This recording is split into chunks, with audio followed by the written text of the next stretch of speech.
Hello guys, welcome back to my YouTube channel. അപ്പൊ ഇന്നത്തെ video എന്താന്ന് വെച്ചാല് ബിടെക്കില് അറ്റൻഡൻസിന് എത്രമാത്രം ഇമ്പോർട്ടൻസ് ഉണ്ടെന്ന് നിങ്ങൾക്ക് ഇപ്പൊ തന്നെ മനസ്സിലായി കാണുമായിരിക്കും. ഇപ്പൊ നിങ്ങൾ S1 കഴിഞ്ഞല്ലോ, അപ്പൊ അറ്റൻഡൻസിന്റെ ഇമ്പോർട്ടൻസ് എത്രത്തോളമാണെന്ന് നിങ്ങൾക്ക് അറിയാമായിരിക്കും. അപ്പം ആ അറ്റൻഡൻസ് ഇല്ലെങ്കിൽ എന്തൊക്കെ ഇഷ്യൂസ് ആണ് നിങ്ങൾക്ക് ഫ്യൂച്ചറിൽ വരുന്നത്, അറ്റൻഡൻസ് എങ്ങനെയാണ് നമ്മൾ മെയിൻറ്റെയിൻ ചെയ്ത് കൊണ്ടുപോകുന്നത്, അങ്ങനത്തെ കുറച്ച് ഡീറ്റെയിൽസ് ആണ് ഇന്നത്തെ വ്ളോഗിൽ പറയുന്നത്.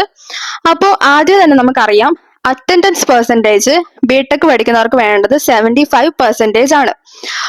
പിന്നെ ഗേൾസിനാണെങ്കിൽ അത് 73%, ബോയ്സിന് 75ഉം ഗേൾസിന് 73. അപ്പോ ഈ അറ്റൻഡൻസ് എലിജിബിലിറ്റി നിങ്ങൾ മീറ്റ് ചെയ്യുന്നില്ലെങ്കിൽ ഒരു വഴിയുണ്ട്, നമുക്ക് കണ്ടോനേഷന് അപ്ലൈ ചെയ്യാൻ പറ്റും. അതായത് ഇപ്പൊ നമുക്ക് 75% ഇല്ല, 74% ഉള്ളെന്ന് വിചാരിക്കാം.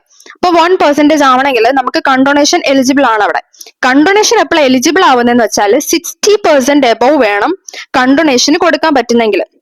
അതായത് 60 to 73% ഇടയിലാണ് നമ്മുടെ അറ്റൻഡൻസ് എങ്കിൽ നമുക്ക് കണ്ടോനേഷൻ അപ്ലൈ ചെയ്യാൻ പറ്റും. പക്ഷെ കണ്ടോനേഷൻ അപ്ലൈ ചെയ്യുമ്പോൾ നമുക്ക് വാലിഡ് ആയിട്ടുള്ള ഒരു റീസൺ ഉണ്ടാവണം.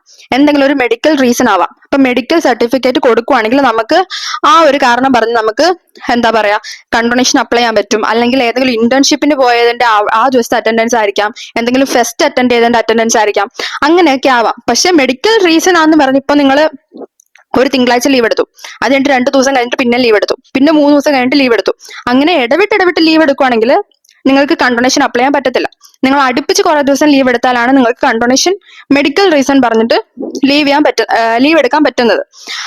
പിന്നെ ഇങ്ങനെ ഇടയ്ക്കിടയ്ക്ക് ലീവ് എടുക്കുവാണെങ്കിൽ നിങ്ങൾക്ക് ഇപ്പോൾ ഏതെങ്കിലും ഫെസ്റ്റ് ഒക്കെ അറ്റൻഡ് ചെയ്യുവാണെങ്കിൽ നമുക്ക് ഓരോരോ സ്പെസിഫിക് ഡേറ്റിൽ പോകേണ്ടി വരുമല്ലോ.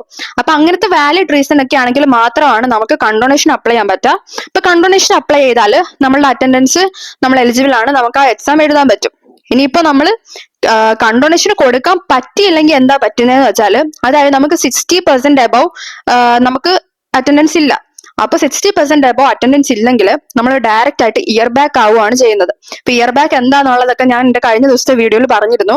അത് കാണാത്തവർക്ക് ഞാൻ മുകളിൽ ഡിസ്ക്രിപ്ഷനിൽ കൊടുത്തേക്കാം. അപ്പം 60% എബവ് നമുക്ക് അറ്റൻഡൻസ് ഇല്ലെങ്കിൽ നമ്മൾ ജൂനിയേഴ്സിന്റെ കൂടെ പോയി ഒരു ഇയർ ഫുള്ള് പിന്നെയും പഠിക്കേണ്ടി വരും. അപ്പൊ അറ്റൻഡൻസിന് എത്രത്തോളം ഇമ്പോർട്ടൻസ് ഉണ്ടെന്ന് ഇപ്പൊ നിങ്ങൾക്ക് മനസ്സിലായി കാണുമല്ലോ. അപ്പൊ അറ്റൻഡൻസ് നിങ്ങൾ കീപ്പ് ചെയ്യാൻ ശ്രദ്ധിക്കുക. ഇനി നിങ്ങൾക്ക് ലീവ് എടുക്കണം, ഇപ്പൊ നമുക്ക് ബിടെക് ആണ്, അറിയാം, നല്ല സ്ട്രെസ്സും പ്രഷറും ഒക്കെ കാണും. അപ്പൊ നമുക്ക് ലീവ് എടുക്കാനൊക്കെ തോന്നും. ഇപ്പൊ ലീവ് എടുക്കണം എന്നുണ്ടെങ്കിൽ എന്താ ചെയ്യേണ്ടതെന്ന് വെച്ചാൽ, ഞാൻ ലീവ് എടുക്കാറുണ്ട്. അപ്പൊ ഞാൻ എങ്ങനെ ലീവ് എടുക്കുന്നതെന്ന് വെച്ചാൽ, കൂടുതലുള്ള സബ്ജക്ട്സ് ഉണ്ടല്ലോ, അപ്പൊ നമുക്ക് ടൈം ടേബിൾ കിട്ടി കഴിയുമ്പോൾ അറിയാലോ ഏതൊക്കെ സബ്ജക്ട്സാ കൂടുതലുള്ളതെന്നും. അങ്ങനെയുള്ള സബ്ജക്ട്സ് നിങ്ങൾ സ്കിപ്പ് അടിച്ചോ, കുഴപ്പമില്ല. അതാകുമ്പോൾ നമുക്ക് പിന്നെ അറ്റൻഡൻസ് കയറൂലോ എന്ന് വിചാരിക്കാലോ. പിന്നെ കയറൂലോ നോക്കുമ്പോൾ ഒരു കാര്യമുണ്ട്, നിങ്ങൾ ആ ദിവസങ്ങളിൽ പിന്നെ എന്തെങ്കിലും ഹോളിഡേയ്സ്, പബ്ലിക് ഹോളിഡേയ്സ് എന്തെങ്കിലും വരുന്നുണ്ടോ എന്നും കൂടെ നോക്കണം. എന്നിട്ട് നിങ്ങൾ ലീവ് എടുത്തോ, കുഴപ്പമില്ല. നമുക്ക് അങ്ങനെ പ്ലാൻ ചെയ്ത് ലീവ് എടുക്കുന്നതിലൊന്നും കുഴപ്പമില്ല. ഞാൻ സാധാരണ ലീവ് എടുക്കുന്ന ഒന്നെങ്കിൽ ഫ്രൈഡേ ഉച്ച കഴിഞ്ഞിട്ട് അങ്ങ് കട്ട് ചെയ്യും, പിന്നെ മൺഡേ വരാണ്ടിരിക്കും. അങ്ങനെയൊക്കെയാണ് ഞാൻ ലീവ് എടുക്കുന്നത്. എനിക്ക് അങ്ങനെ കണ്ടോണേഷൻ ഇതുവരെ വന്നിട്ടില്ല. പിന്നെ ഒരു കാര്യം ശ്രദ്ധിക്കേണ്ടത്, നിങ്ങൾ ലാബ് സെക്ഷൻസ് മാക്സിമം ലീവ് എടുക്കാതിരിക്കാൻ ശ്രദ്ധിക്കുക. കാരണം ലാബ് നമ്മൾ ലീവ് എടുത്താൽ ലാബിന് നമുക്ക് എന്താ പറയാ ഭയങ്കരമായിട്ട് ഗ്രേഡ് കൂടുതൽ കിട്ടുന്ന സംഭവമാണ്. നമ്മുടെ ക്രെഡിറ്റ്സും ഗ്രേഡും ഒക്കെ നിങ്ങൾക്ക് ഇപ്പൊ അറിയായിരിക്കും. ഇപ്പൊ ഗ്രേഡ് നമുക്ക് മാക്സിമം S ഗ്രേഡ് കിട്ടാൻ പറ്റുന്ന ഒരു സബ്ജക്റ്റ് ആണ് ലാബ് എന്ന് പറയുന്നത്. ലാബിന്റെ S ഗ്രേഡ് പോവാനുള്ള മെയിൻ റീസൺ നമ്മളുടെ ഈ അറ്റൻഡൻസ് ഇഷ്യൂ ആണ്. അറ്റൻഡൻസ് കുറയുന്നത് കൊണ്ട് മാത്രമാണ് നമുക്ക് ലാബിന്റെ S പോകുന്നത്. അപ്പൊ ലാബ് ഉള്ള ദിവസം നിങ്ങൾ മാക്സിമം ലീവ് എടുക്കാണ്ടിരിക്കാൻ ശ്രദ്ധിക്കുക. അപ്പൊ ഇതൊക്കെയാണ് അറ്റൻഡൻസിനെ കുറിച്ച് പറയാനുള്ളത്. അപ്പൊ അറ്റൻഡൻസ് ഷോർട്ടേജ് ഉള്ളവരൊക്കെ ശ്രദ്ധിക്കുക. നിങ്ങൾ ക്ലാസ്സിൽ ഷോർട്ടേജ് ഇപ്പൊ ആദ്യമേ കണ്ടോണേഷൻ വന്നാലും പിന്നെ ആ ക്ലാസ്സിൽ കയറിയാൽ മതി, അത് കയറിക്കോളും.